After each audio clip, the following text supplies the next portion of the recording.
Very good afternoon to all. So today I'm back with a new video which is about common difficulties in learning physical science. Okay. So आज हम बात करेंगे कि कौन कौन से ऐसे डिफ़िकल्टीज़ हैं जब हम लर्निंग करते हैं, कैसे कैसे इंडिविजुअल डिफरेंसेस आते हैं और कैसे कैसे इंडिविजुअल टू इंडिविजुअल ये डिफ़िकल्टीज़ अकर करती हैं. Okay, so common difficulties in learning physical sciences is a condition that can cause an individual to experience problems in a traditional classroom learning context. Okay, ये हम सब ये जानते हैं कि क्लासरूम में डिफरेंट काइंड्स ऑफ स्टूडेंट्स होते हैं जो इंडिविजुअल डिफरेंस की वजह से अलग अलग होते हैं. तो उनमें डिफरेंट टाइप की प्रॉब्लम अकर कर सकती है, जैसे कि विजन प्रॉब्लम, हेयरिंग प्रॉब्लम हो गई, किसी को राइटिंग डिफ़िकल्टीज़ आ रही हैं, डिफरेंट डिफरेंट टाइप की ऐसी भी डिफ़िकल्टीज़ होती हैं. So next is that it may interfere with literacy skills development and it can also affect memory. Obviously बात है, जब आपको कोई प्रॉब्लम ओरिजिनेट होती है तो आपकी मेमोरी में भी वो इफ़ेक्ट डालती है. एबिलिटी टू फोकस, और आप अच्छे से फोकस नहीं कर पाते हैं किसी एक चीज़ में.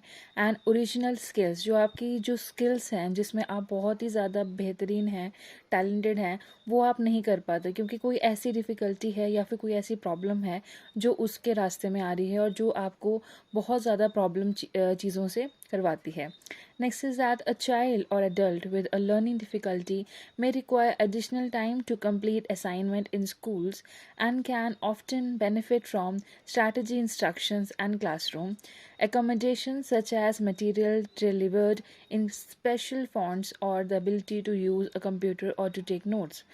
क्लासरूम में बहुत ज़्यादा एक्टिविटीज़ होती हैं, बहुत ज़्यादा आपको असाइनमेंट दिया जाता है, होमवर्क दिया जाता है, कुछ डिफरेंट टाइप की आपके मेंटल लेवल की एक्टिविटी करवाई जाती है, एमसीक्यूज़ हो गए या फिर एग्ज़ाम्स हो गए, एक्सेट्रा एक्सेट्रा.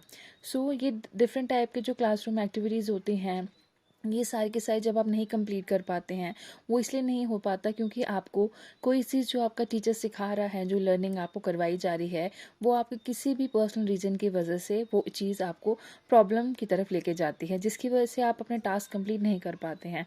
सपोज़ कोई असाइनमेंट दे दिया आपको, कोई क्लासरूम होमवर्क है या फिर कुछ भी है, होमवर्क है या फिर जो भी आपको एग्ज़ाम्स आने वाले हैं या फिर जो भी आपको एक्टिविटीज़ दी जा रही हैं, आप वो नहीं कर पाते. ओके, सो अब हम चलेंगे that what are the basic 5 difficulties which occur in learning. Okay, so 5 types of learning difficulties in physical sciences.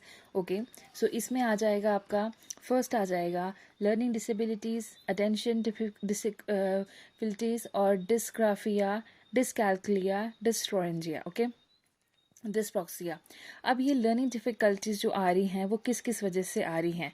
कभी किसी को मैथमेटिकल डिसऑर्डर्स हो जाते हैं, मैथमेटिकल डिफ़िकल्टीज़ आती हैं, कुछ अटेंशन नहीं कर पाता क्योंकि वो फोकस डिफ़िकल्टी हो सकती है, या फिर कुछ एक्सेट्रा टाइप की लर्निंग डिफ़िकल्टीज अकर करती हैं. तो अब हम इनको वन बाय वन पढ़ेंगे. Okay, so first is that learning disabilities. It is one of the most common learning difficulties, also known as the learning disability. In this way, many types of difficulties affect the student. Okay, so इसके नाम से ही हमें पता चल रहा है कि ये लर्निंग डिसेबिलिटी है. जब भी कोई इंडिविजुअल या स्टूडेंट को कुछ भी चीज़ याद करने में या फिर लर्न करने में उनको प्रॉब्लम आती है तो ये डिफ़िकल्टी ओरिजिनेट होती है. अब इस डिफ़िकल्टी को हम लर्निंग डिफ़िकल्टी भी बोलते हैं या फिर लर्निंग डिसेबिलिटीज़ भी बोलते हैं. ओके, सो इस टाइम पे जब भी कोई डिफ़िकल्टीज़ आती है, जो स्टूडेंट है वो किसी और टाइप से किसी भी और चीज़ में कॉन्सेंट्रेट नहीं कर पाता, और ये लर्निंग डिफ़िकल्टीज़ की वजह से या डिसेबिलिटीज़ की ही वजह से जो अदर डिफ़िकल्टीज़ हैं वो आना कर कर जाती हैं. ओके, सो लर्निंग डिसेबिलिटी में फर्स्ट आता है आपका writing disability. Some of the students also face a disorder like writing disability. They are not writing properly. Okay, means that कि आपने देखा होगा जब भी स्टूडेंट है वो लिखना शुरू करता है, या फिर वो बी को उल्टा लिख देगा, ए को उल्टा लिख देगा, डी को उल्टा लिख देगा. ओके, या फिर उसकी राइटिंग जो है वो ऐसी राइटिंग लिख रहा है कि जो समझ ही नहीं आ रही है, टीचर को बहुत ज़्यादा प्रॉब्लम आ रही है. तो ये डिफरेंट टाइप की डिसेबिलिटी है जिसको हम राइटिंग डिसेबिलिटी बोलते हैं, जिसके वजह स्टूडेंट है वो अपना जो रिटन वर्क है वो अच्छे से नहीं कर पाता, मतलब उसकी जो राइटिंग है वो अंडरस्टैंडेबल नहीं हो पाती. Next is that reading disability. Reading means कोई भी चीज़ आप पढ़ रहे हैं तो वो रीडिंग डिसेबिलिटी ही होगा. तो इसमें क्या है, in this the student are also being reading disable.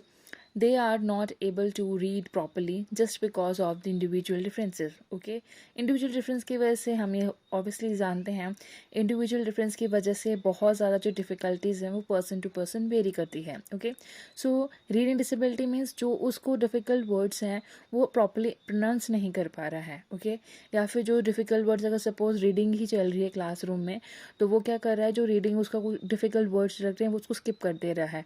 Means उसमें ये टैलेंट नहीं है, या वो अपने आप को ये चीज़ कैपेबल नहीं समझ पाता कि मैं ये चीज़ कर सकता हूँ. तो वो एक रीडिंग डिसेबिलिटी का पार्ट है कि वो सिंपल सिंपल चीज़ों को एक फ्लुएंट वे में नहीं बोल पा रहा है. ओके, सो नेक्स्ट टाइप की हमारी डिसेबिलिटी है वो है स्पेलिंग डिसऑर्डर. ओके, इसमें क्या होगा, some of the students are not able to write the same word as it is. Okay, means जो भी आपका सेम वर्ड है, जैसे मैंने अभी आपको बताया कि उसमें जैसे कि डी है तो वो डी को डी नहीं लिखेगा, वो डी को बी लिख देगा, या डी को कोई और अल्फ़ाबेटिकल ऑर्डर में लिख देगा. Okay, so next is that they do various kinds of spelling mistakes. The main cause in this is also their individual differences. हर एक चीज़, हर एक डिसेबिलिटी जो भी आपको अलग कर रही है वो किसकी वजह से है, इंडिविजुअल डिफरेंसेस की ही वजह से. तो जब वो राइटिंग कर रहा है तो राइटिंग में क्या होगा, अगर उसको राइटिंग में इश्यूज़ आ रहे हैं तो वो स्पेलिंग मिस्टेक्स भी करेगा. सपोज़ अगर कोई वर्ड ही लिखना है उसको, जैसे कि बोर्ड लिखना है, तो बोर्ड में वो स्पेलिंग मिस्टेक कर रहा है, बहुत ही ज़्यादा स्पेलिंग मिस्टेक कर रहा है, टेबल नहीं लिख पा रहा.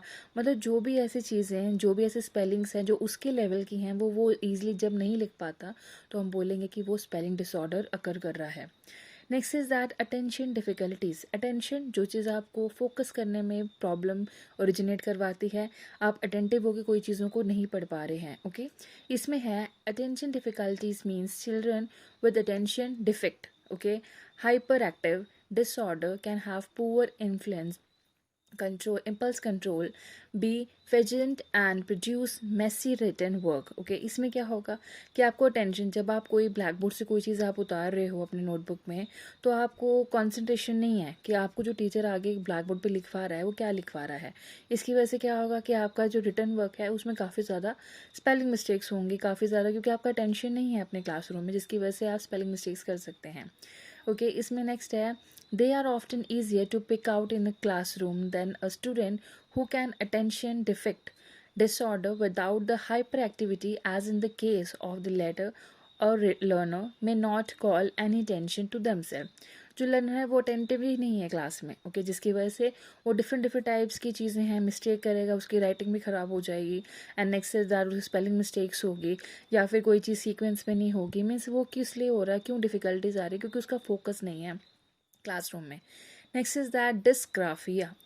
Children who struggle with dysgraphia have hard time to complete with writing and may produce text that is eligible. ठीक है, मीन्स जो भी डिस्ग्राफी की वजह से क्या होगा, जो भी वो राइटिंग चीज़ें लिख मतलब रिटर्न काम कर रहे हैं उसमें उनको काफ़ी ज़्यादा प्रॉब्लम अक्कर कर रही है.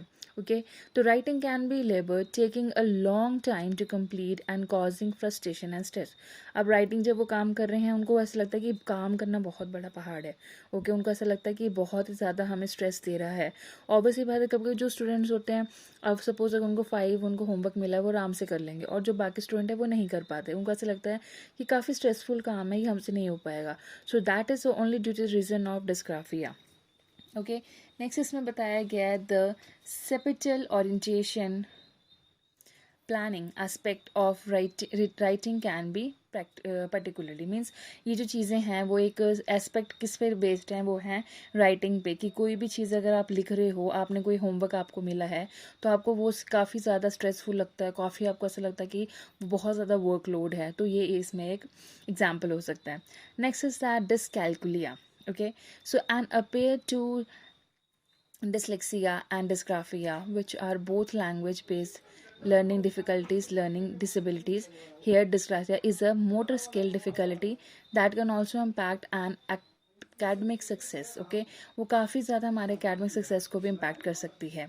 Okay, इसमें क्या है, impact on academic success as gripping the pen or pencil in writing.